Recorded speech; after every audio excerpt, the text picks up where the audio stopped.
TSM's Reginald and Dyrus. Guys, congrats on your revenge win. Did you have any fears coming into that game? No, not really. I mean, it was just like any other LCS game. It caught me by surprise, but I had to play for Super Week also. We were expecting Bjergsen to come back this week, and then there were some delays with this visa, and they're like, hey, you're playing for Super Week. I'm like, oh.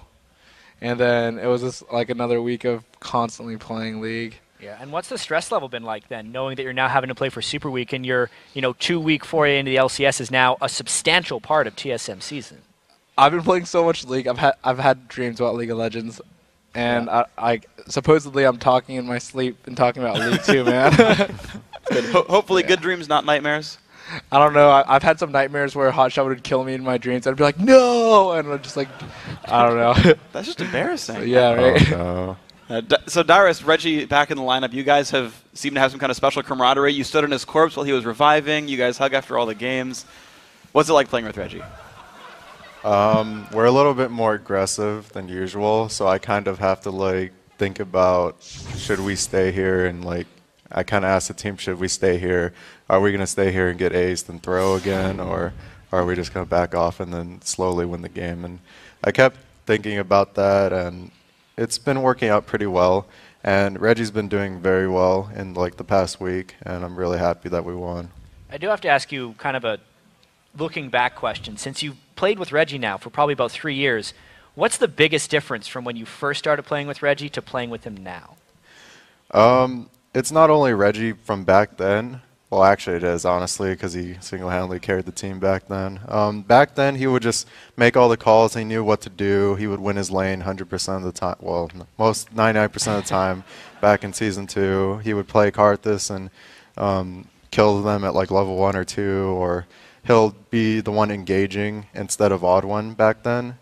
And now with the new meta and the new season, now it has to be like maybe special engages or odd one engages, and Reggie still can do those engages. It's just like there's not a lot of mid laners that can single-handedly engage anymore.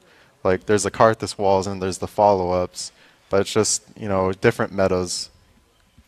Okay, so then talking about everyone kind of making plays, we have a replay. It's right after a big dragon fight. You guys end up sort of tower diving them in a 5 versus 4. If we can get that on your screen, I want you to walk me through what you're thinking in this fight. I don't even know why I'm there. I was just like, I'm really fed, so I just didn't really care. I was like, guys, we can kill him. Siobhan's top. I'll just tank this tower. You guys kill them. I'm not really paying attention to my team. I hope you guys aren't feeding. All right, someone tank it so I can kill these guys. Tank it, please. Tank it. All right, I'm going in. All right, don't die. All right, good job. No one died. That's good shot calling.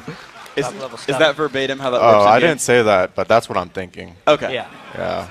Oh, okay. Inside the mind of I just said someone tank tower, and the rest is just like I'm just thinking everything else. Like that's the all. Internal monologue of Dyrus. What's really interesting about this game is when Coast has been successful, a lot of it's been Zion just dominating his lane, but you kind of flipped it around on him in this game. How are you able to come out so far ahead CS-wise on Zion? So this week I decided that I can't play passively and like just win the game by being lazy with Mundo, because if I do that, like they have the advantage on me. Siobhan is gonna like proxy me.